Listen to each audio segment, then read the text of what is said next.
Kalau seperti itu berarti ada pekerja atau pengusaha yang babak belur, tapi ada pengusaha dan pekerja yang kemudian yang sedang booming. Ya, sedang booming. Saya jadi ingat karena baru saja membaca bukunya Pak Sumitro bahwa yang namanya pertumbuhan, tetapi kalau kemudian tidak mengurangi kesenjangan, itu kemudian akan berbahaya buat stabilitas sosial. Tapi ada satu Mas, yaitu national politics. Jadi politik nasional itu skornya 2,88. Mereka juga pesimis. Saya pikir ini perlu mereka agak ragu dengan kestabilan politik ya. Dan karena itu mumpung ini belum sampai kejadian yang gimana, kita kalau memang perlu untuk berubah atau menyesuaikan kebijakan kita, merasionalisasi kebijakan kita, itu lakukan.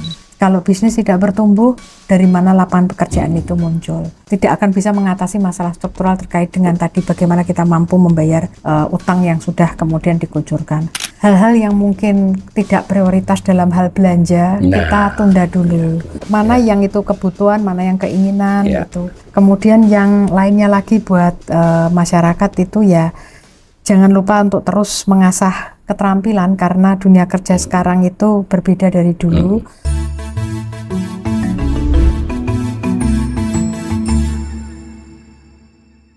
Salam cerdas, Ibu Bapak, Saudara-saudara yang saya hormati. Berjumpa kembali dengan saya di kanal Awali Rezeki. Kali ini saya mengundang narasumber tamu saya yang sering saya tunggu tapi agak sulit waktunya karena beliau harus pulang pergi Yogyakarta. Kenalan saya, kawan saya Mbak Dr. Denny Purbasari. Assalamualaikum Mbak Denny, selamat datang kembali. Karena siaran sampean penontonnya banyak Mbak Denny.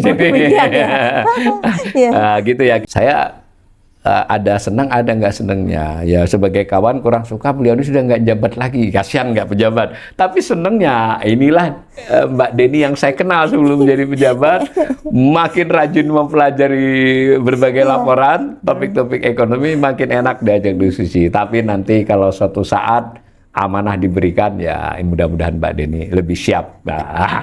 Jadi tapi kali ini saya memang sudah janjian sama Mbak Denny tidak membicarakan satu topik secara khusus karena memang faktanya kan sepertinya topik-topik ekonomi itu dari hari ke hari kayak kompleks dan beritanya sampai-sampai netizen yang nggak mau tahu ekonomi juga mau nggak mau jadi tahu ya. Siapapun akan melihat di HP-nya itu mayoritas ngecek kurs berapa hari ini kan, indeks harga saham berapa hari dulu kan mereka apa tahunya IHSG, dan harga minyak dan sebagainya. Jadi di satu sisi menurut saya juga ada sebuah hikmah ya.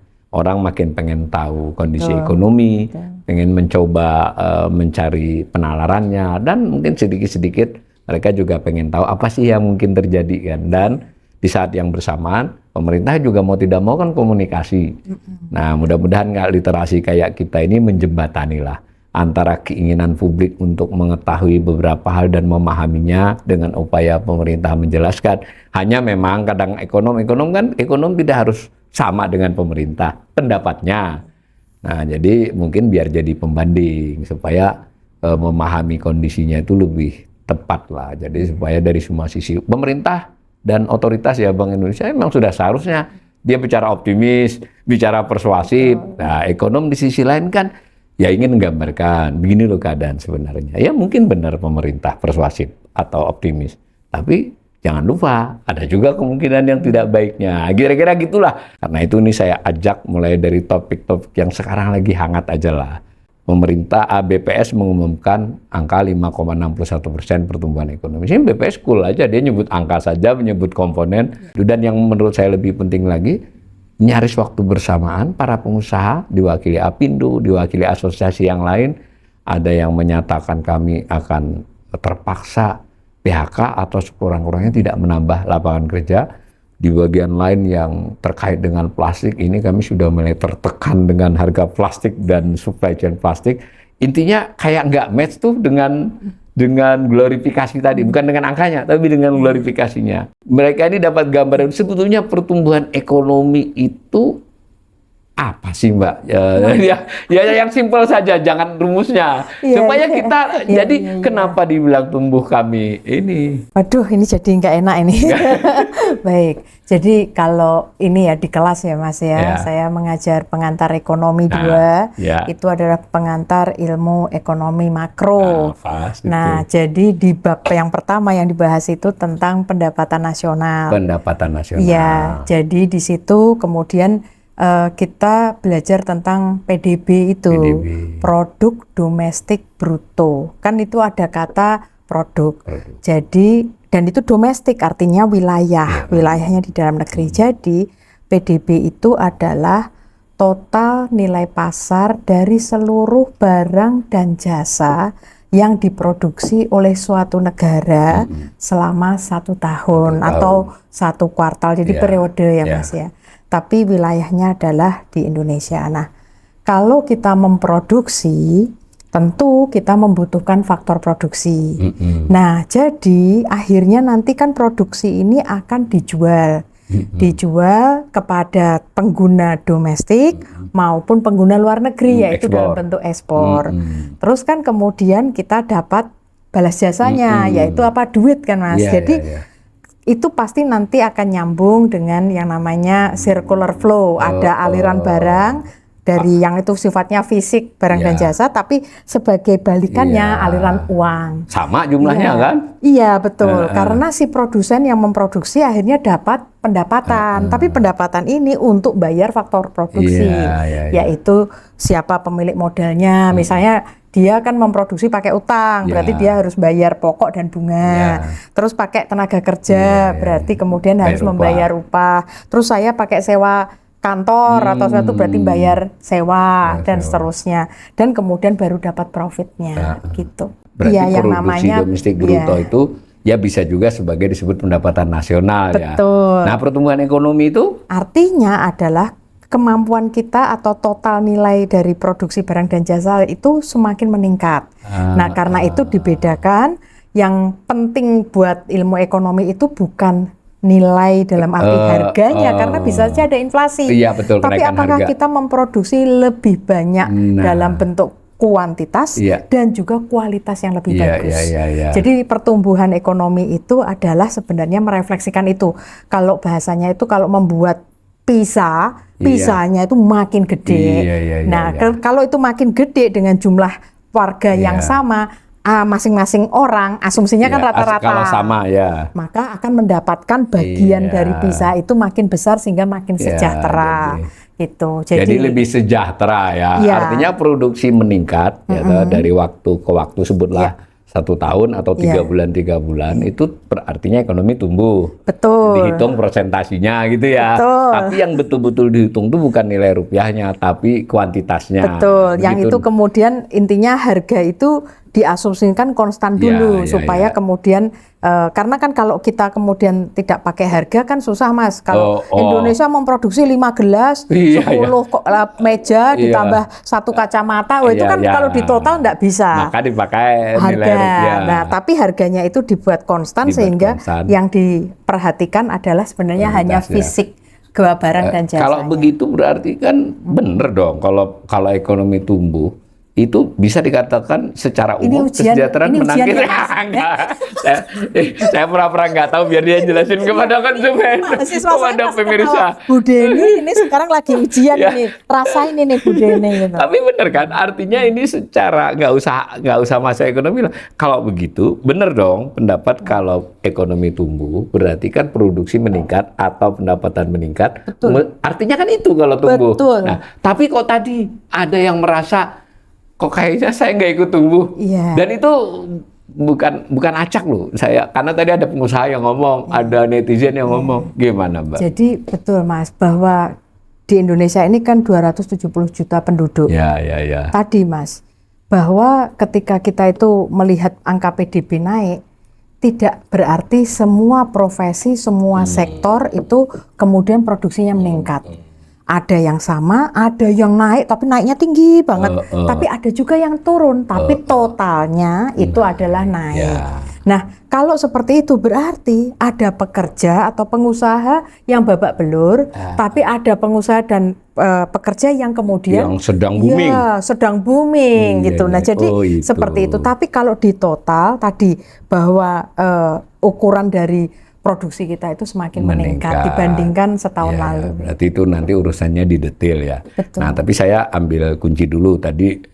Jadi ini biar aja nih Mas ya Mbak Deni dengar saya ke rumus tadi ya bahwa produksi itu atau pendapatan nasional itu ada konsumsi atau ada belanja pemerintah G, ini C, lalu ada I ya investasi, lalu ada ekspor dikurangi impor ya toh.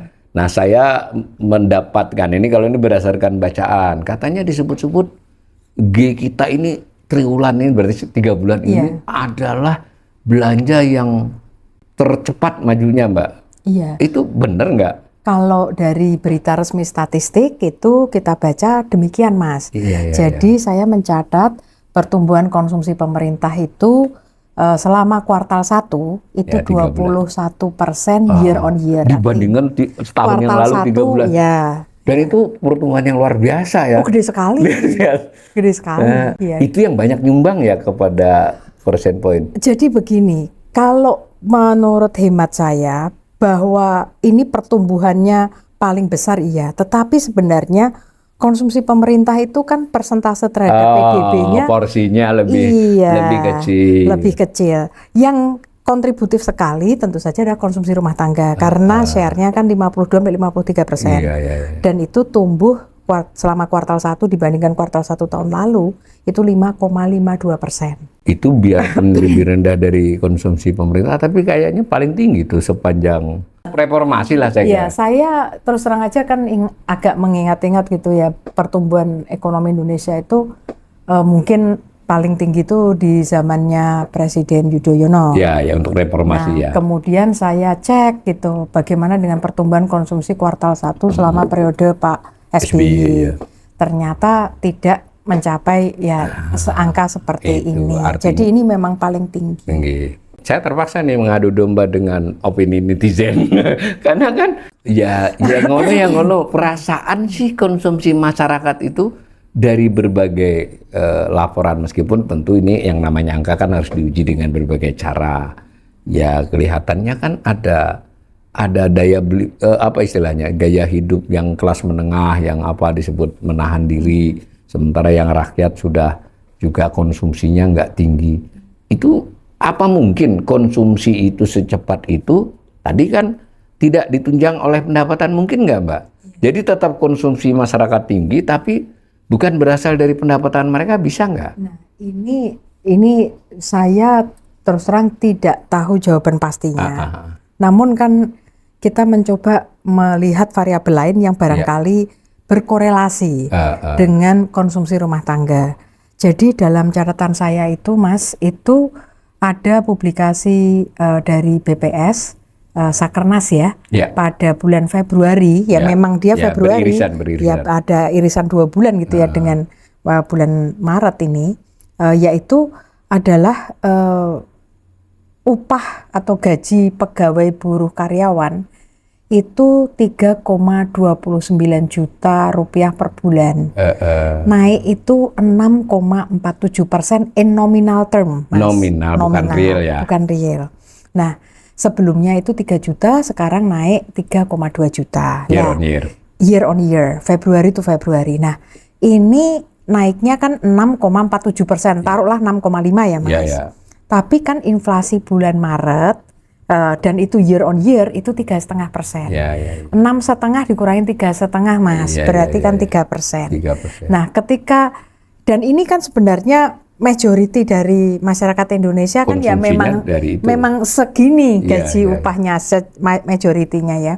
Nah, bukan bukan PDB per kapita ya, Mas. Nah, ditunjang yang dapat 10 miliar sebulan. Iya, benar. Nah, jadi mayoritas adalah seperti ini sehingga konsumsi rumah tangga yang tadi secara real naik 5,5% versus tadi kalau gaji atau upahnya itu adalah hanya naik kalau di netting tadi adalah 3%. Nah, ini dari mana. Nah, terus saya kan jadi di bawah laju konsumsi yang 5,52 jauh iya, kan. apakah kemudian ini berarti bahwa konsumsi yang besar itu adalah bukan workers, tetapi misalnya capital owners? Iya. Karena kan faktor produksi bukan hanya upah. pekerja, tetapi ada si pemilik lahan, ada si pengusaha dan lain sebagainya. Main saham dia misalnya, atau main curang. Hasilnya 10%, umpama. Jadi, tapi kalau memang itu yang terjadi, maka apakah ini berarti ada semacam kesenjangan yang mungkin ini karena kemudian the majority dari masyarakat yang itu pekerja buruh karyawan hanya tadi ya naik peningkatannya segitu, terus kemudian yang di sini kemudian jadi sekali berarti kan kalau menjelaskan yang gede ini kan berarti ada sekelompok yang itu tidak besar karena kan paling besar itu jelas itu adalah labor kan Mas. Iya. Kalau dihitung 270 juta orang siap berapa banyak yang jadi pengusaha, berapa banyak yang jadi pekerja, pasti lebih banyak yang pekerja. Ketika banyak yang pekerja tetapi kemudian tadi gaji atau upahnya itu secara real hanya naik segitu, tapi kalau sampai konsumsinya 5,5% berarti ada yang narik ke atas. Nah, itu berarti kan kelompok non pekerja bisa dibilang seperti itu. Nah, ini yang kemudian saya jadi ingat karena baru saja membaca bukunya Pak Soumitro bahwa yang namanya pertumbuhan tetapi kalau kemudian tidak mengurangi kesenjangan itu kemudian akan berbahaya buat stabilitas sosial. Dan bagaimana cara mengurangi kesenjangan? Pak Soumitro mengatakan kita harus memperluas basis produksi kita. Artinya sektornya harus sangat variatif dan tersebar merata di seluruh wilayah tanah air supaya masyarakat Indonesia apapun profesinya itu bisa kemudian mereka berkarya. Dan kemudian Pak Mitro mengatakan jadi pertama adalah perluasan dulu nih dari sektor-sektor ekonomi, diversifikasi vertikal atau horizontal, dan kemudian dengan itu lapangan pekerjaan tercipta. Karena lewat lapangan pekerjaan itulah sebenarnya pendapatan diperoleh, dan pendapatan diperoleh, konsumsi kemudian bisa diperoleh, dan disitulah kemudian kesenjangan bisa berkurang. Nah, Pak Mitro juga mengatakan itu Mas, bahwa harus ada upaya aktif dari negara untuk meningkatkan produktivitas. Jadi bukan sekedar bekerja, tetapi bekerja dengan payoff yang lebih besar, karena ini tadi supaya ngangkat. Karena ya beliau bilang ada sektor modern yang capital intensif, gajinya tinggi karena teknologinya jago, tapi mayoritas masyarakat kemudian masih di sektor tradisional dua-duanya yang harus jalan. Betul. Ini kalau mabur gini sendiri ini kemudian bergumul banyak, ini bahaya karena jadi melebar. Karena itu ini harus kemudian diangkat gitu. Lewat kemudian tadi sektornya itu harus makin beragam, kemudian juga opportunity-nya diperluas seperti itu. Berarti ketemu tuh yang soal C bahwa C ini sedikit mungkin harus ada, kalaupun ini benar sudah C segini, bisa menyisakan masalah di waktu-waktu mendatang. Betul. Kalau ternyata C itu umpama bisa juga toh dia tertunjang oleh ngutang misalnya untuk tambahannya mungkin kan, tapi anggap begitu. Kalau I kan investasi ini kan swasta nih terutama meskipun ada pemerintahnya juga. Nah tadi kan saya sudah katakan di media, ini pemirsa bisa cek juga, itu Apindo, kemudian Asosiasi Pertekstilan, asosiasi terkait industri plastik yang menggunakan plastik, bisa dikatakan mengeluh. Dan pada pengusaha-pengusaha ini saya sering mengamati, mereka ini soft spoken Mbak, jaranglah mereka siapapun pemerintahnya, mereka bersuaranya lunak. Nah kali ini ngeluhnya itu agak luar kebiasaan, artinya ini kan sesuatu, berarti kan jadi bingung kita nih, I-nya tumbuhnya itu begitu signifikan, tapi pengusaha-pengusaha domestik, kita kan nggak dengar nih, saya nggak tahu Mbak Denny yang baca berita-berita asing, kok I-nya masih begitu tumbuh itu, apa ada cerita lain? Dan C tadi bisa ceritanya begitu, I? Nah kalau I itu tumbuhnya 5,96%, jadi pertumbuhan investasi memang lebih tinggi daripada pertumbuhan PDB. Nah yang itu kemudian membuat juga rata-ratanya kan jadi kedorong naik ya Mas. Kalau konsumsi tadi memang tidak setinggi PDB, tapi kan tertinggi sejak zaman Pak SBY dan porsinya 52%, jadi ngangkat banget. Nah jadi si investasi ini 11-12 sama si konsumsi. Ininya kecil tapi ngangkatnya lumayan. Tapi ada sektor yang tumbuhnya sangat pesat. Betul. Nah, jadi si investasi seperti itu. Nah, kalau investasi itu 5,9%, ini mungkin kita masih ingat ya Mas ya, waktu itu kan kita juga melihat misalnya saja di SKDU Bank Indonesia ke survei kegiatan dunia usaha itu kan per 3 bulanan. 3 bulan. Benar. Memang pada saat kuartal 1 itu confidence-nya naik, bagus gitu Mas. Karena ya kita tahu banyak festival dan SKDU itu kan dilihatnya tidak membandingkan year on year. Jadi dari Desember ke kuartal 1 yang penuh Nyepi, Idul Fitri, Ramadan, semuanya udah tadi konsumsi liburan. tadi kita juga lupa ya, konsumsi tadi juga terdorong oleh hari raya juga. Cuman agak beda Mas, karena kalau ini 5,6 itu year on year, artinya festival dengan festival. Kalau ini 3 bulan dengan 3 bulan. Tapi kalau si SKDU itu Desember kuartal 4 versus kuartal 1, tentu saja itu kemudian optimis dong, karena dari kondisi yang buruk. Betul, kondisi yang tidak. Low base effect lah. Festivalnya kan cuma Natal waktu itu, tapi begitu masuk Januari tuh kuartal 1 tuh kan bertubi-tubi tuh lanjutannya dari tahun baru, masih kemudian ada Nyepi, ada apalagi itu Ramadan, kemudian Idul Fitri, libur Idul Fitri juga. Liburnya banyak. Jadi kalau tahun sebelumnya, kalau kita bicara tentang year on year dalam konteks ini kuartal 1 si pertumbuhan ekonomi Mas, itu yang membedakan itu tipis, yaitu adalah kalau tahun lalu itu sebagian dari libur Idul Fitri itu sempat jatuh di kuartal 2. Sebagian sedikit di April, aja. Nah, karena pasca Idul Fitri itu sudah masuk ke kuartal 2. Tapi kalau di tahun ini itu liburnya semuanya jatuh di kuartal 1. Jadi habis sholat Id biasanya kan kita silaturahmi dan kunjung-kunjung dan makan-makan. Bagaimanapun konsumsi itu masih meningkat. Betul. Tapi investasi tadi, reaksi dunia usaha untuk menghadapi itu sudah terjadi juga ya. Jadi kalau saya melihat SKDU itu optimis untuk kuartal 1. Kedua, kalau kita melihat misalnya saja kontan CEO Index itu juga optimis, karena ya pasti pengusaha ngelihat dong, wah ini mau banyak hari raya dan libur, jadi saya mau siap-siap gitu kan, karena itu ekspansif. Dan ini cocok dengan misalnya saja kalau Mas lihat PMI misalnya, itu kan juga kan manufacturing juga bagus. Dari S&P betul. Purchasing Manager Index-nya bagus juga. Di sini isunya Mas, menurut saya itu adalah tentu kita semua senang kalau pertumbuhan ekonomi kita itu kan tinggi. Bagaimana nanti dengan kuartal 2? Karena ini bukan tentang 1 kuartal, 2 kuartal, tetapi apakah pertumbuhan tinggi ini akan sustainable dan bahkan lebih bisa tinggi lagi. Kalau saya berpikir tentang kuartal 2 Mas, ini kalau saya ingat-ingat dulu, jadi kalau yang terjadi di kuartal 1 2025 adalah waktu itu ada kebijakan efisiensi, mengurangi belanja, mengurangi G. Iya, G-nya jadi waktu itu rendah ya Mas, dan itu terjadi bukan hanya kuartal 1 tapi juga kuartal 2. Dan itu di tahun ini low base effect terjadi karena efisiensi itu gini. Tapi tidak hanya itu, MBG. Tahun lalu kan kuartal 1 belum apa-apa Mas. Wong kumulatif aja baru 70 triliun atau 50 triliun malahan kan realisasinya. Tapi kan kuartal ini, tahun ini sudah kemudian ngangkat gitu gede. Nah, menjadi nanti totalnya 330-an triliun setahun. Kalau Mas lihat aja realisasinya kan udah jauh banget sama bedanya sama kuartal 1 tahun lalu.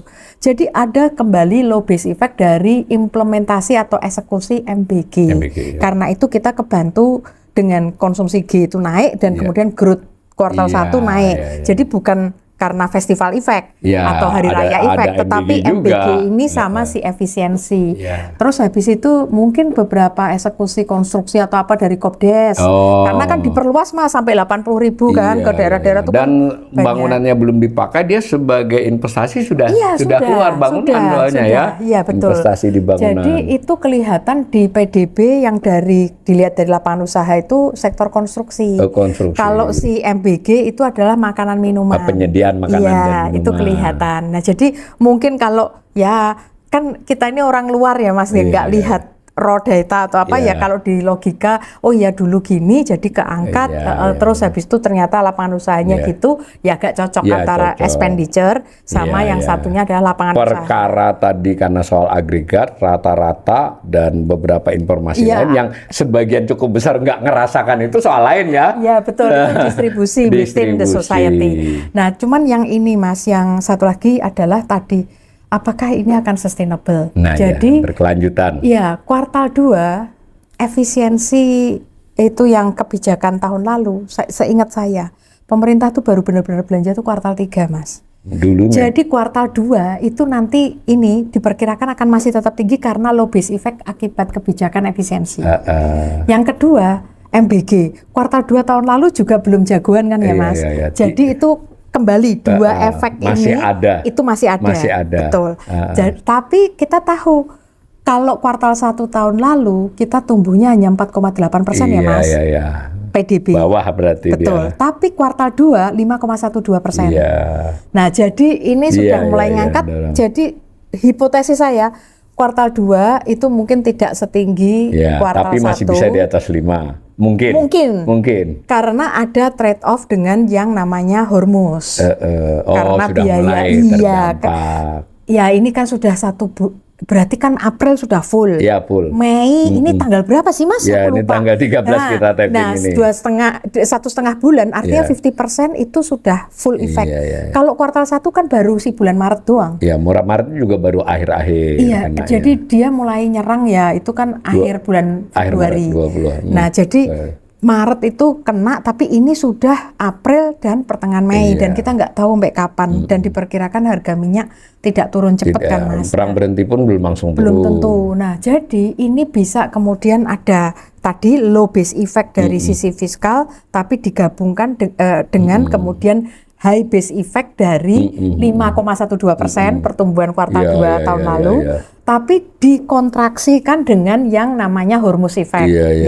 Jadi saya nggak tahu nettingnya itu seperti apa, tapi dugaan saya tidak setinggi kuartal 1. Bagaimana kuartal 3 Mas? Nah itu yang lebih tapi ini harus hati-hati karena masa awalnya pasti paham. Tingginya government consumption ini kan bukan tanpa resiko dan cost. Betul. Kita tahu bahwa defisitnya juga sudah mulai melebar.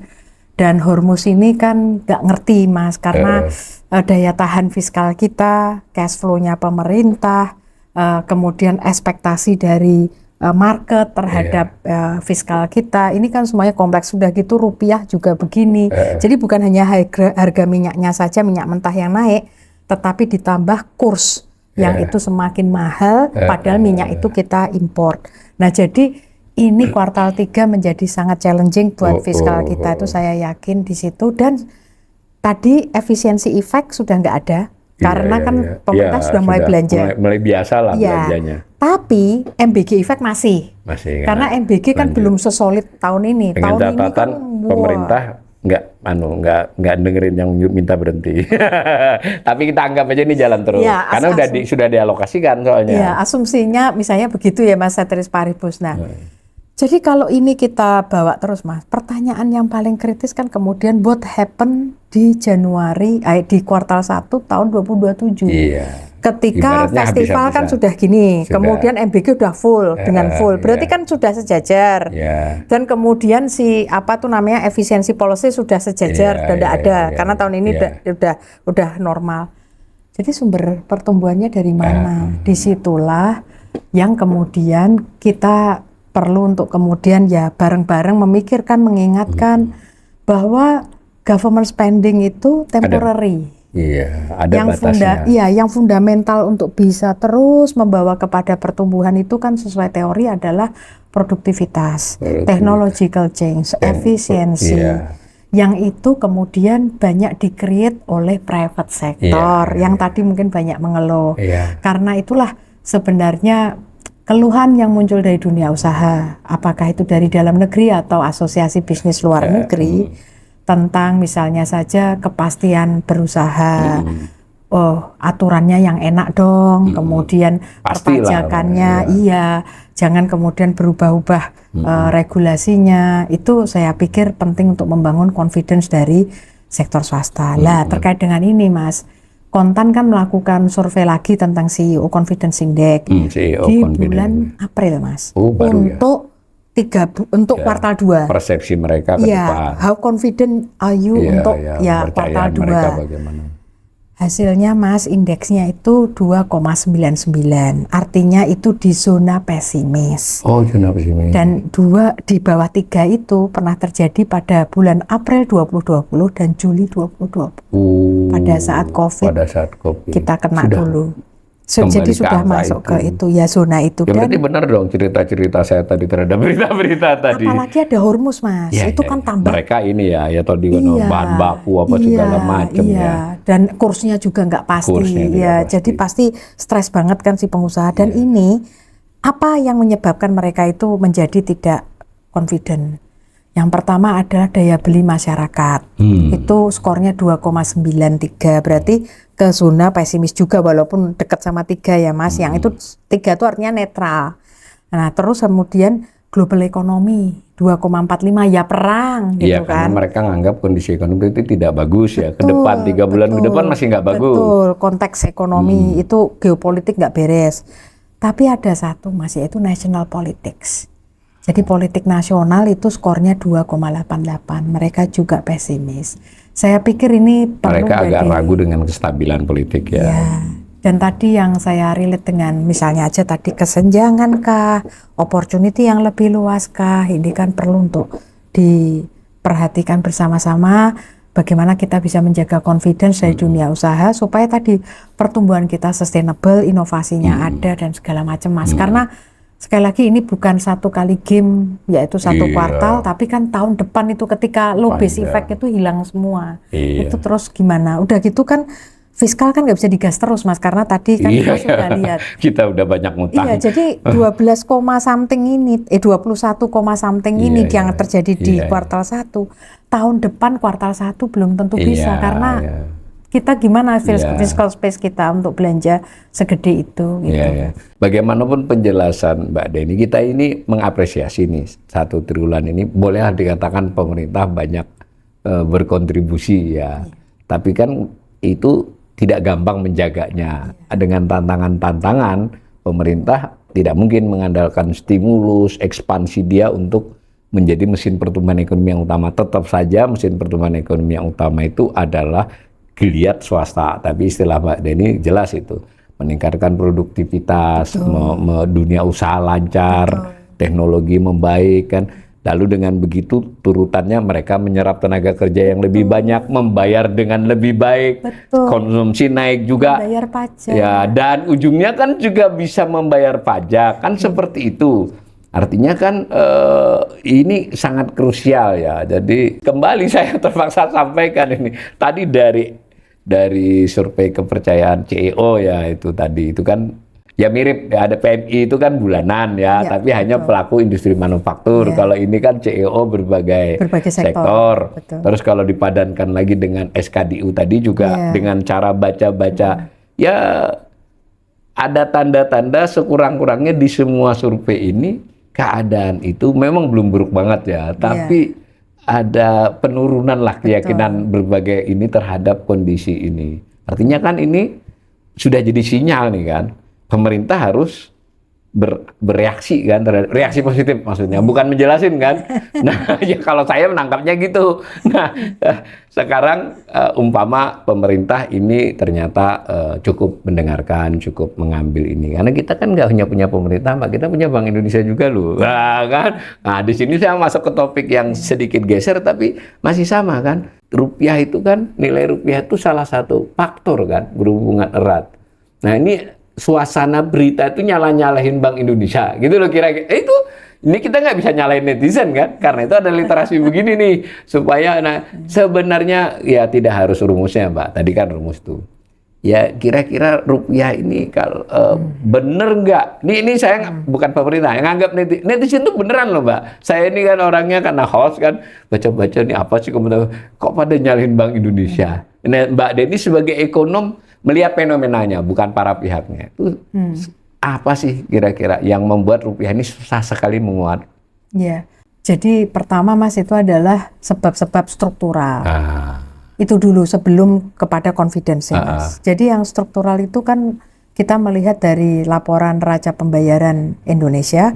Indonesia itu kan selalu current account-nya defisit, Mas. Nah, itu yang neraca disebut- pembayaran itu catatan kita membayar dengan asing. Betul. Current account bagiannya. Betul. Nah, defisit itu berarti kita banyak bayar. Ya, jadi apa namanya, impor barang dan jasa kita Jasa secara ya, total ada jasanya ya. Barang dan jasa kita itu secara total itu lebih besar impornya daripada kita mengekspor. Nah, terus habis itu kalau seperti itu kan berarti bisa kayak gini kan kelihatan, berarti kan kita ini bolong nih. Dan kemudian banyakan belanja. Ya, dan itu kan artinya kalau kita mengimpornya lebih besar berarti orang luar kan punya klaim terhadap aset kita. Iya. Nah, terus habis itu bagaimana menambal defisit current account itu? Jadi lewat aliran modal masuk, yaitu FDI, sama satunya ada portfolio inflow. FDI akan tergantung kepada kepastian berusaha. Tadi kembali ke diskusi pertama lagi, karena itu urusan 10-20 tahun ya. Iya, panjang, Mas. Panjang. Iya. Dan FDI itu kita itu hanya 1,5% dari PDB sekarang ini. Termasuk rendah ya. Yang rendah bandingin sama Vietnam, sama Malaysia itu Foreign direct jauh. investment itu investasi langsung asing ke sektor-sektor di Indonesia. Benar, ya misalnya aja mereka datang bangun startup, mereka datang kemudian bikin usaha pertanian atau manufaktur apa saja, apapun. Nah, kemudian yang kedua adalah portfolio inflow. Kan ada dua, Mas, mau ke saham atau ke obligasi. Lah kalau saham Mas aja yang jelasin. Hari-hari ini katanya sudah ada masalah. Nah, jadi itu adalah sebab struktural yang pertama, yaitu karena account kita defisit, jadi kita tergantung juga pada portofolio pada capital inflow. Baik itu FDI maupun portofolio. Kalau terganggu jadi masalah. Nah, itu rupiah jadi tambah nggak ada supportnya. Dan kayaknya memang sejak 2025 ada tidak seperti biasanya. Betul, kan? ini lebih serius sih tahun yang 2026 ini. Dan 2025 itu kan di awal, tapi kemudian di kuartal 4 sempat baik, tapi sekarang ini kan sudah anjlok dan kita mungkin untuk capital market kita termasuk yang ya paling kurang baik lah itu performance-nya di dunia. Nah, terus habis itu yang kedua, sebab struktural kedua, Mas. Ini dia, kayaknya di makro ini kan kita kenal ya, Mas, bahwa itu saving investment gap. Jadi kita tahu bahwa private saving, yaitu tabungan dari rumah tangga maupun perusahaan, itu karena income per kapita kita tumbuhnya juga nggak terlalu tinggi, mungkin national saving masih positif tumbuh tapi tipis. Tapi public saving, yaitu budget defisit APBN, ini kan melebar.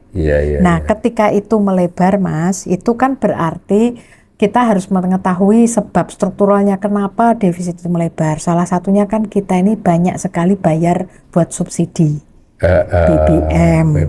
Itu gede banget. Subsidi energi. Iya, kalau itu disubsidi, maka kita sebagai pengguna itu tidak menghadapi harga yang sesungguhnya. Di mata kita tuh BBM tuh murah, misalnya gitu. Listrik murah. Iya, sehingga kita kemudian mengkonsumsi lebih banyak dari yang semestinya, gitu listrik kan. lupa matiin AC. Ya ini nyatanya kan begitu kan. Jadi apa yang disubsidi itu akhirnya kita kan nggak melihat harga sesungguhnya, kita cenderung konsumsinya berlebihan, ibaratnya gitulah. Lebih dari yang diperlukan. Iya, lebih dari yang semestinya kalau itu tanpa subsidi. Nah, ketika seperti itu, padahal si minyak itu sendiri sekarang itu kita sebagian itu impor, berarti kan kebutuhan devisa untuk membayar impor ini tinggi. Nah, padahal kita harus menservis itu dalam dolar, berarti permintaan dolar kita naik harga dolar naik, harga dolar naik, ya rupiah terdepresiasi. Nah, itu strukturalnya begitu. Itu dua struktural itu, Mas. Nah, tapi kemudian barulah merambat ke soal confidence. Salah satunya itu ya persepsi, Mas. Persepsi. Namanya persepsi kan susah ya, Mas ya. Iya. Iki Arab medun gitu, mau turun ya susah dijelasin ya. Turunnya berapa? Jadi kita tahu bahwa perusahaan itu juga ada yang berutang dalam falas, kewajiban falas, sehingga dia juga harus mengumpulkan berjaga-jaga. Kalau pas jatuh tempo saya nggak punya, mati. Nah, karena itu mereka juga mikir kayak gitu. Kemudian kita misalnya mau naik haji, mau umroh, nyekolahin anak ke luar negeri, itu berarti juga siap-siap. Betul. Nah, terus tidak hanya itu, Mas. Ini kan terkait persepsi soal tadi. Yang menurut saya perlu untuk mendapat perhatian itu adalah sektor pemerintah fiskal. Yaitu kan Mas sering mengulas tentang kemampuan fiskal pemerintah, ketahanan fiskal kita, apalagi dengan subsidi yang seperti ini. Dan kondisi yang tidak pasti di luar. Jadi kayak headwind-nya kuat, di dalamnya kita agak rentan gitu. Jadi kayak double impact. Dan disitulah yang menjelaskan sebenarnya kalau Hormuz itu mau emerging market, mau market kayak apa, kena semua. Tapi kenapa kemudian kita jatuhnya lebih dalam? Berarti ada sesuatu yang itu country spesifik, market spesifik, hanya Indonesia yang itu. Dan ya dari diskursus atau apa, orang pasti pertama melihat adalah fiskal kita. Selain dari subsidi tadi juga ya pengelolaannya bagaimana, digunakan untuk apa, apakah kita menghasilkan atau berinvestasi pada hal yang itu akan menghasilkan produktivitas yang tinggi. Karena ini juga ketika kita melihat defisit itu sudah 0,93% terhadap PDB di kuartal 1. Baru 3 bulan. Iya. Tapi kan orang melihat yang Mas sering angkat yaitu DSR itu kan Mas. Ya. Kalau kita melihat laporan ini Mas tentang penerimaan negara, setiap kuartal 1 itu kita tahu bahwa pada kuartal 1 2025 itu penerimaan negara itu kan drop signifikan sekali, terutama pajak tahun lalu. Iya, karena Cortex kan belum mapan. Ya kita paham setiap yang baru itu kadang gini-gini di awal ya. MBG juga mungkin susah diimplementasi baru full gitu. Ini juga sama. Jadi mungkin kesulitan Cortex itu menyebabkan penerimaan pajak itu drop minus 18%. Di triwulan tahun kuartal lalu. 1 ke kuartal 1, 2024 ke 2025. Ya, tahun lalu ya. Ya, karena itu penerimaan pajak kita ada low base effect juga. Iya. Karena itu ketika Pak Purbaya menyampaikan bahwa pajak kita meningkat sangat tinggi, dan itu ternyata saya lihat catatannya adalah 22% naiknya, itu ya dalam bacaan saya mengkompensasi dulu yang turun. dulu turun 18% karena Cortex mungkin sekarang udah mapan. Nah, jadi kalau 18 sama 18 berarti kan tinggal 4% netnya. Dan ini nominal, dan ini nominal term loh Mas. Inflasinya tadi kan 3,5%. Lah, jadi di sini berarti kalau kita baca kan sebenarnya kalau basis pajak itu ada kegiatan ekonomi dan pendapatan, baik perusahaan maupun individu, PPH ya Mas, badan maupun perorangan. Berarti kan secara real pertumbuhan economic activity kita itu tidak terlalu tinggi Mas. Nah ini yang kemudian mungkin orang akan juga melihat proyeksi penerimaan pajak atau pendapatan total ya negara ke depan itu sekuat apa dibandingkan dengan belanja kita yang begitu tinggi. Karena kalau belanja itu adalah MBG misalnya, kita tahu bahwa PTKP itu 4,5 juta rupiah per bulan. Jadi kalau gajinya itu di bawah 4,5 juta, nggak bayar.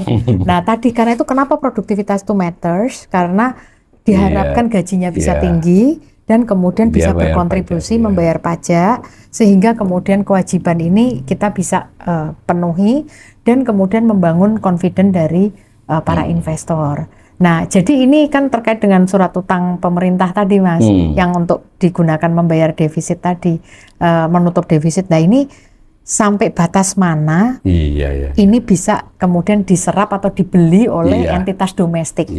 Kalau asingnya kan dia punya opsi, tapi domestik pun beberapa juga punya opsi sudah keluar. Orang kalau punya banyak duit bebas Mbak.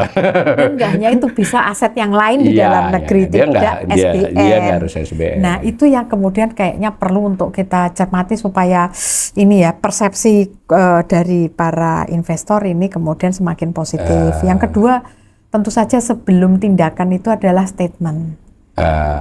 Informasi dari pemerintah. Kalau kemudian menyebabkan kebingungan atau mungkin malah mengernyitkan dahi, kitanya nggak yakin atau gimana, atau reform yang ditunggu misalnya tidak kunjung datang, ini saya khawatir aja Mas, ini kan tadi persepsi itu nggak bisa menambahi tren yang struktural tadi. Kalau struktural aja, ya ini contoh aja. Kalau struktural aja mungkin bisa 16,5 lah, gitu kan. Tapi akibat macam-macam cerita Mbak Diri, itu yang dikhawatiri ya Mbak ya. Bahwa ya memang bagaimana ekonomi dibangun. Tadi udah mengutip Pak Sumitro nih, udah jelas yang dikutip kan. Bagaimana meluaskan perekonomian diversifikasi produksi, melibatkan faktor-faktor produksi yang lebih banyak, ya, tanpa menghalangi yang tinggi kan itu. Dan tapi di sisi lain juga pemerintah menurut Bu Deni ini soft-spoken ya, tapi kalau saya nangkapnya ya kalau belanja Bu ya kayak ibu rumah tangga lah, ya rada hati-hati. Dan itu diingatkan juga ya oleh lembaga-lembaga pemerintah ya, kita diminta disiplin fiskal. Nek cara ibu rumah tangga nek mau belanja jangan ya besar pasak ya, dilihat-lihat dulu ini penting nggak? Kalau nggak penting bisa ditunda nggak? Oke, itu. Ya persepsi itu Mas, kembali kepada tadi perlu capital inflow dan itu dari bond market dan stock market. Saham bond market itu kan paling gede pemerintah. Dan walaupun hanya 12% dipegang asing. Tapi kan asing ini nanti kan S&P akan datang Mas untuk mengumumkan ininya dia. Dan jangan lupa bahwa Vietnam itu aja outlook-nya positif loh Mas. Ini kita outlook-nya negatif. Nah jadi ini disuruh kan, remedi lah kita kalau kuliah kan Jadi saya pikir ada low hanging fruit atau quick reforms yang bisa kemudian atau perubahan kebijakan lah yang bisa dilakukan oleh pemerintah yang itu kemudian bisa build confidence. Terutama tadi juga mungkin paling tidak diawali dengan informasi yang lebih baik. Ya komunikasi. Komunikasi juga menunjukkan mau ngapainnya itu orang lihat gitu ya Mbak ya. Jadi mau ya sebetulnya agak sedikit khawatir dengan itu. Tapi Mbak Deni udah perlihatkan sebenarnya bisa tertangani ya kalau segera dimulai. Sekurang-kurangnya sakitnya tuh nggak banget. Ini kan semua orang punya derajat risk aversion atau kekhawatiran terhadap resiko yang berbeda. Saya termasuk orang yang lebih baik mencegah daripada mengobati. Karena begitu ekspektasi itu memburuk, itu membaliknya itu sangat susah dan mahal. Karena itu mumpung ini belum sampai kejadian yang gimana, jadi kita kalau memang perlu untuk berubah atau menyesuaikan kebijakan kita, merasionalisasi kebijakan kita, itu dilakukan. Karena dengan itu, daripada kemudian kita, ini headwinds atau kondisi internasional itu nggak bisa kita kontrol.